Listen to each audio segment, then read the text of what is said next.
どうもこんにちは。ホビーチャンネルむさしです。富士見のモンキー50周年記念バージョンになります。最近人気の30 Minutes Sisters に合いそうなバイクとして組み立ててみました。スケールプラモを作ったことがない人もバイクプラモに挑戦してみてはいかがでしょうか。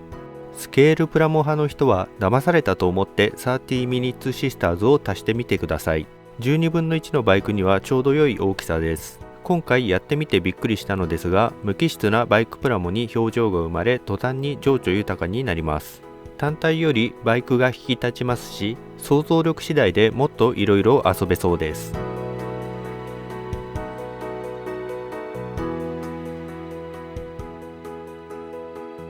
ゴム製のタイヤとビニール製のパイピング用チューブ、通常ランナーが4枚と透明ランナー1枚、50周年用デカールが付属します。メッキのパーツはありませんでした。30 Minutes Sisters に合うものでサクッと作れそうなバイクはないかと店頭で探していたところ、このモンキーが目につき、パッケージも小さいのでこれが良いのではないかと思ったのですが、大間違いでした。このキットはなかなかの難物です。ボディフレームは若干反りがありました。アンダーゲート部分は接着面に干渉します。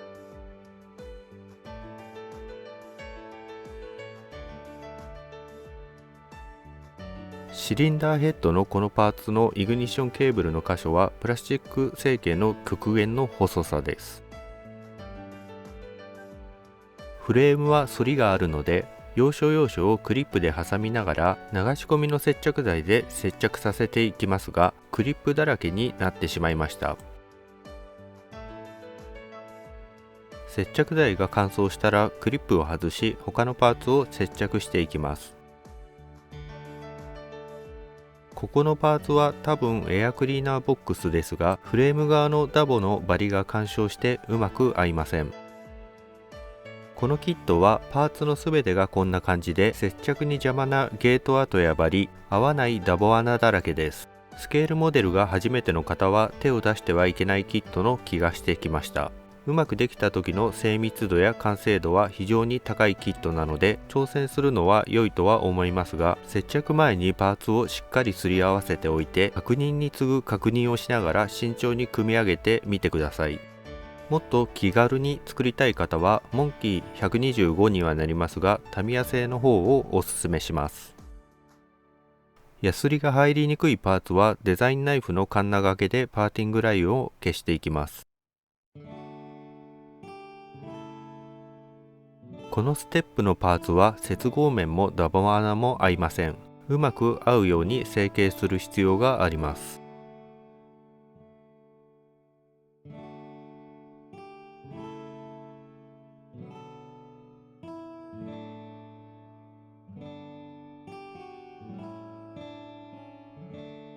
タンクの色分けをしていきます。銀色のラインを塗り分ける必要があります。はじめに全体を銀色で塗って細切りのマスキングテープでマスクしておきます。細切りのマスキングはデザインナイフの刃を2枚重ねて切り出しました。この銀色のラインはデカールにしてほしかったです。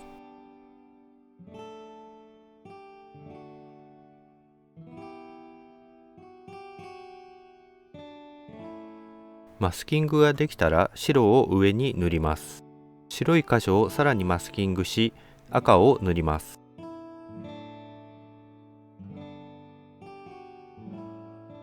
赤がだいぶ吹き込んで滲んでしまいました。滲んだ箇所はデザインナイフで大まかにこそげ落としてからコンバウンドで磨けばきれいになります。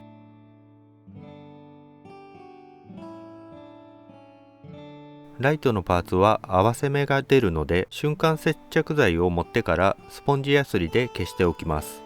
埋まってしまった筋彫りは毛書きツールを使って復活させておきます。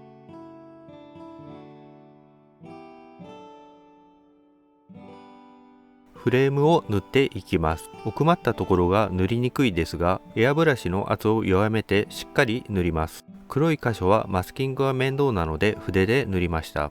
艶消しの筆塗りは厚めで一気に一度で塗ります。塗り重ねはしません。通常の筆塗りのように塗り重ねると艶が出てきてしまいます。マスキングが不要なパーツはエアブラシで塗りました。エンジンはマスキングが簡単だったのでマスキングしてエアブラシで塗りました。ホイールはあまりギラギラさせたくなかったのでミスターカラーの8番銀で塗りました。チェーンはフュージョン360でモデリングし 3D プリンターで出力しました。銀色を筆で塗ってから墨入れ塗料を塗りたくり、溶剤を含ませた綿棒で拭ってディテールを強調しておきます。エンジンのこの部分は組み付けると奥まったところが塗りづらくなってしまうので塗ってから組み付けました。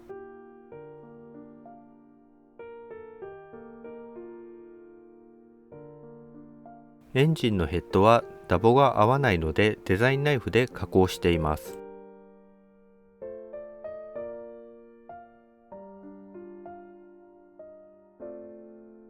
スプロケット部分は瞬間接着剤を流し込んで接着しました。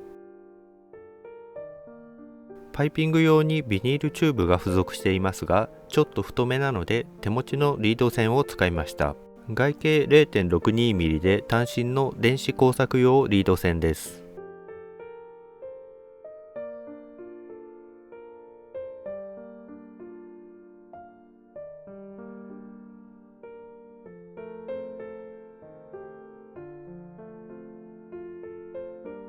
マフラー関連を組み立てます。今回マフラーガードにはボーンペイントのメッキ調塗料を使ってみました。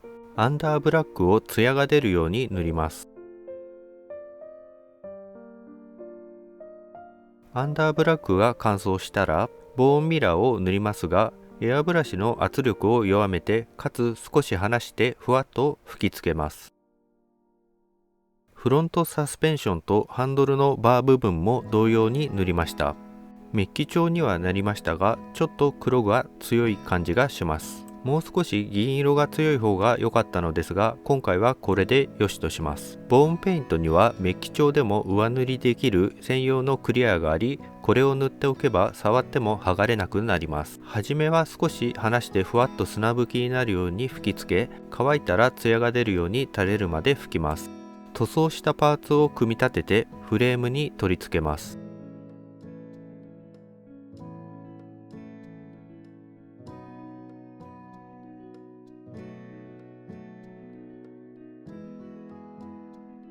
シートはカバーを留めるピンをディテールアップしました。ピンバイスでピンのモールドの箇所に穴を開けます。穴が開いたら大きめなピンバイスの頭を使って穴の入り口を広げ、ピンでくぼんだ感じを表現します。ピン自体はモデリングして 3D プリンターで出力しました。銀色に塗って瞬間接着剤で固定していきます。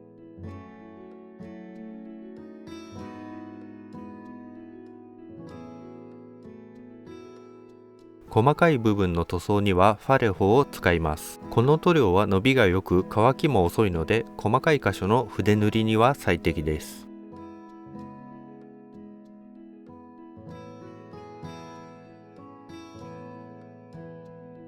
はみ出してしまった箇所は下地の色でリタッチして修正します。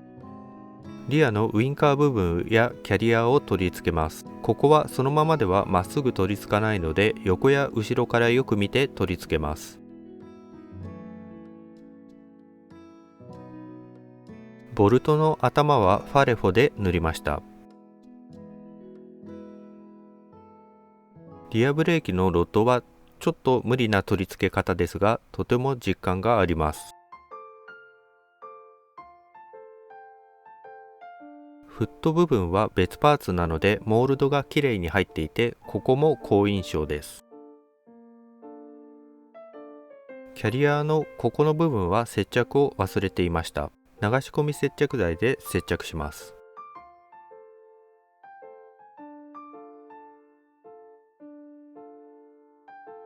リアサスペンションは真鍮線、真鍮パイプ、リード線で作り変えました。真鍮パイプはこのようにカッターを当てて転がすことできれいに切断することができます。切断面はささくれ立つので鉄鋼ヤスリできれいにしておきます。細いパイプに太いパイプを通して軸は真鍮線です。接着は瞬間接着剤で行いました。両端の部分はキットのサスペンションから切り取って使います。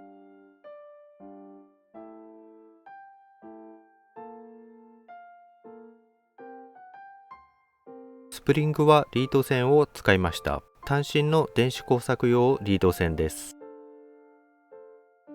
ガイアのマルチプライマーを塗ってから色をつけていきます。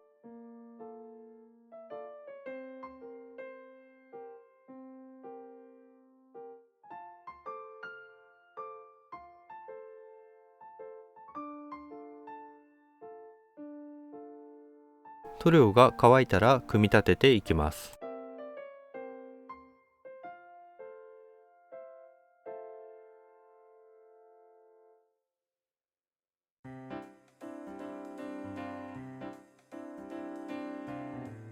タンクやフェンダーはクリアを吹いて研ぎ出しを行い、ツヤツヤに仕上げました。はじめは砂吹きで吹いて乾いたら垂れる寸前まで拭きます。クリアは合計で3回重ね塗りました。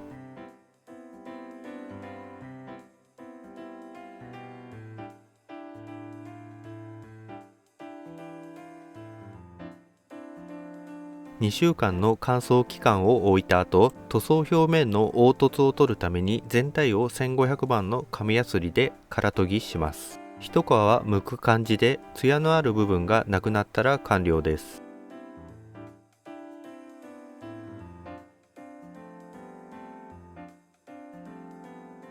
もう一度クリアを上掛けして2週間の乾燥後に研ぎ出しをしていきます。まずラプロスの6000番で水研ぎします。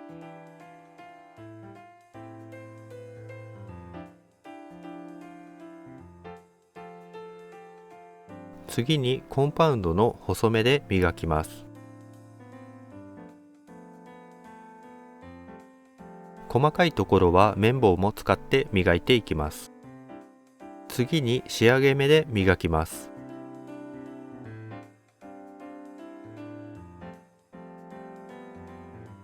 最後に長谷川のセラミックコンパウンドで磨いて完了です。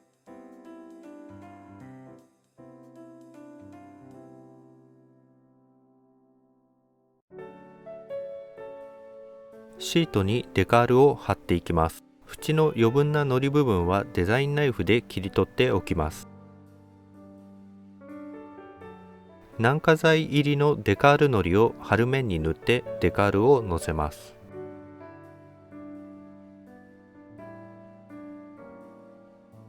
さらに上からデカール軟化剤を塗ってデカールを柔らかくします。5秒ほど経ってから綿棒で余分な水分を押し出すようにデカールを押し付けて定着させていきます。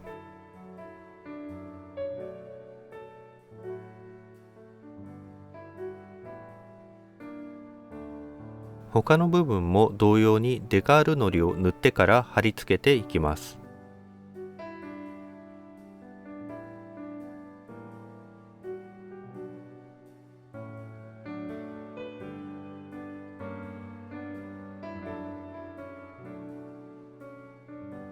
エンブレムのデカールは台紙用にプラスチックの部品がキットに含まれていますが、ちょっと厚みが厚いので 0.2mm 厚のプラペーパーに置き換えました。プラペーパーにデカールを貼って切り出します。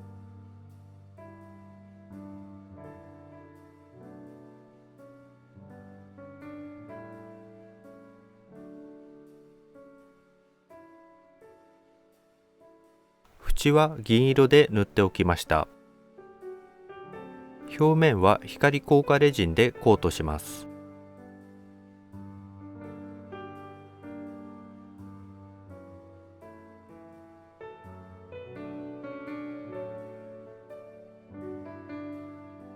タンク、シートをフレームに組み付けていきます。固定用のパーツをシート側に接着してからフレームに固定しました。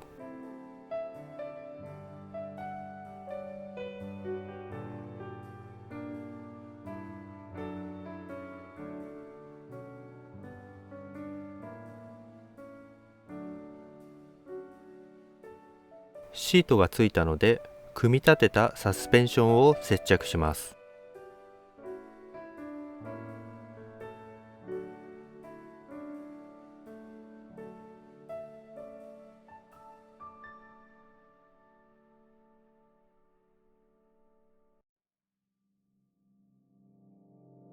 リアのフェンダーは研ぎ出し作業があったので、研ぎ出しが終わったこのタイミングで取り付けました。フロントフォーク周りを組み立てていきます。ブレーキワイヤーも付属のビニールチューブからリード線に置き換えました。リード線の被膜はそのままでは塗装が乗らないので、プライマーを塗っておきます。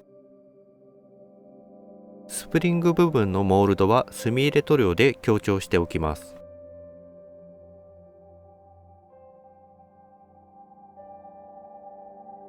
ライトの縁の銀色の塗り分けは、まず細切りのマスキングテープでマスキングしてから大きめなマスキングテープで覆っていきます。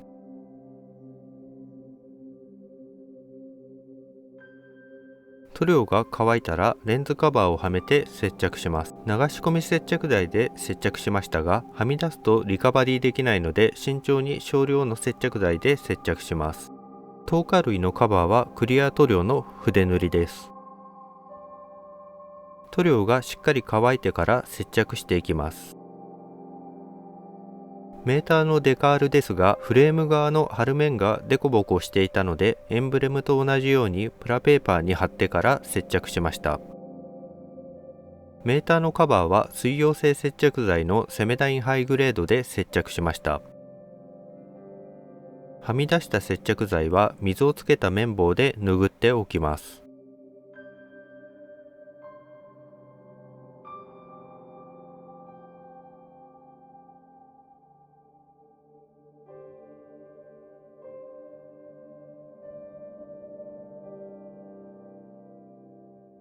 ライトですが、水平が決まらないので、この段階では接着せずにフォークをフレームに接着してから向きを調整しようと思います。ここでフロントフェンダーを逆向きに接着していることに気がつき、ニッパーで無理やり剥がして取り付け直しました。接着しきっていなかったので助かりましたが、説明書はよく見ないといけません。ハンドルバーは塗装の厚みで取り付けられなかったので、接着面の塗装を剥がしました。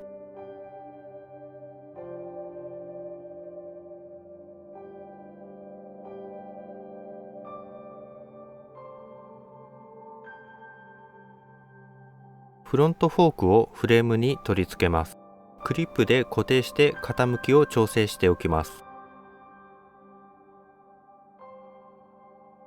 ハンドルが切れるように接着はフォーク部分のみで行いました。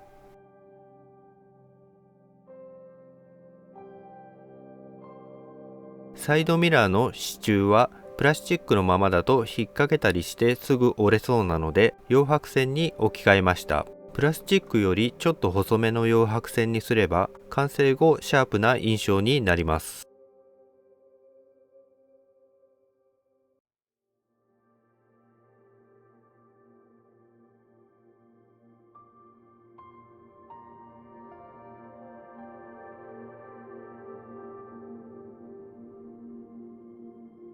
ミラー部分は付属のシールの上にミラーフィニッシュを貼りました。輝きが少し増します。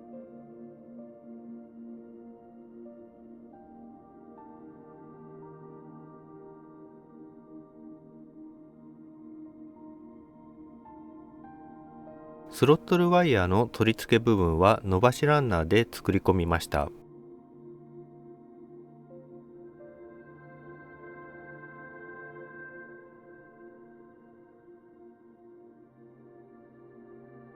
段差のディテールはアルミテープを巻いてそれらしくしています。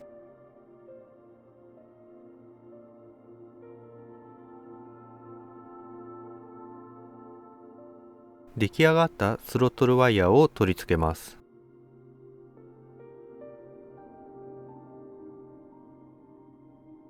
他のワイヤーも取り付けていきます。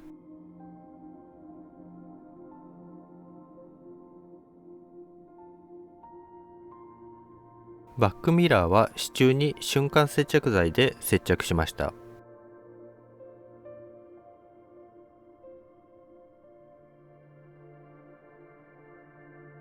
ウインカーはこのタイミングで接着して向きを調整しておきます。ライトの向きを調整して接着剤で固定します。貼っていなかった小さなデカールを貼っていきます。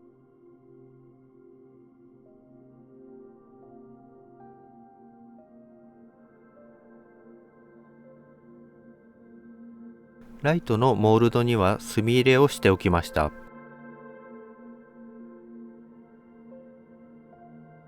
他もディテールを強調しておきたい部分に墨入れをしました。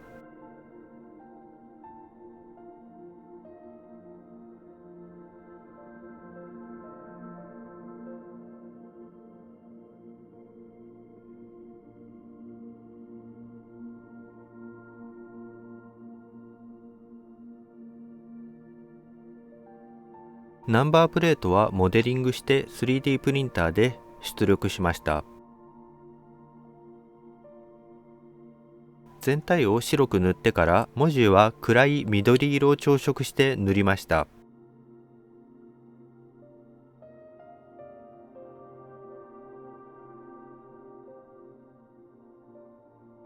ナンバープレートをフレームに取り付けてバイク本体は完成になります。台座の作成になります。台座もモデリングして 3D プリンターで出力しました。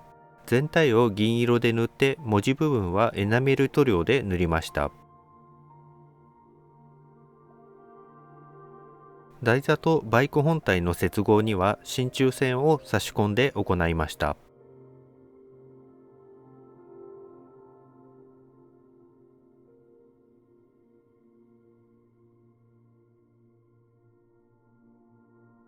ポーズを決めた30 Minutes Sisters も同様に真鍮線で取り付けます。今回30 Minutes Sisters の組み立ては動画にしていません。素組みのままです。色も塗っていませんが、30 Minutes Sisters についてはたくさんの方が専門に動画を上げているので、そちらを参考にしてみてください。